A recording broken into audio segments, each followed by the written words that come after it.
KKR হারতেই বদলে গেল সমস্ত হিসাব। আইপিএলের প্লে অফের লড়াই আরও জমল।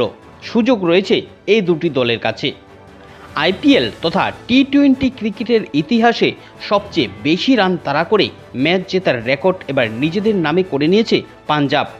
এর আগে এই রেকর্ড ছিল রাজস্থান রয়্যালসের। আর এই ম্যাচ জেতার সাথে সাথেই পয়েন্ট তালিকায় এসেছে বড় পরিবর্তন। 2020 সালে পাঞ্জাবের বিরুদ্ধে 224 রান তাড়া করে জিতেছিল রাজস্থান। কলকাতা নাইট রাইডার্সের বিরুদ্ধে পাঞ্জাবের এই বড় জয়ের ফলে আইপিএলের প্লে অফের যাবতীয় হিসাব রীতিমতো পাল্টে গেল। যদিও এতে কেকেআরের ওপর কোনো প্রভাব পড়ল না, কিন্তু আইপিএলের দুটো ফেভারিট দল এবার এই জয়ের ফলেই বিপদের মুখে।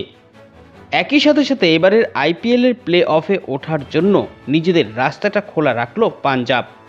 এদিকে প্লে অফের রাস্তা আরও কঠিন হয়ে গেল মুম্বাইয়ের জন্য। এই ম্যাচ সহ পাঞ্জাব ইতিমধ্যে 9টি ম্যাচ খেলেছে। এর মধ্যে তারা 3টি ম্যাচ জিতেছে। এই 3টি ম্যাচ জেতার সুবাদে তাদের পয়েন্ট এখন 6।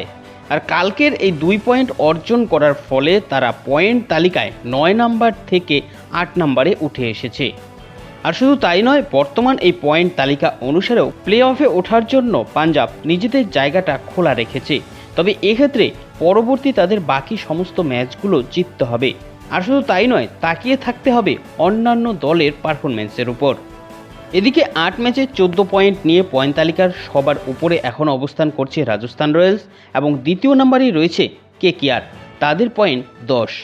তো আপনার মধ্যে কোন ফেভারিট 4টি দল যারা প্লে অফে যেতে পারে, আপনারা সেই মতামত আপনাদের কমেন্ট করে অবশ্যই জানাবেন।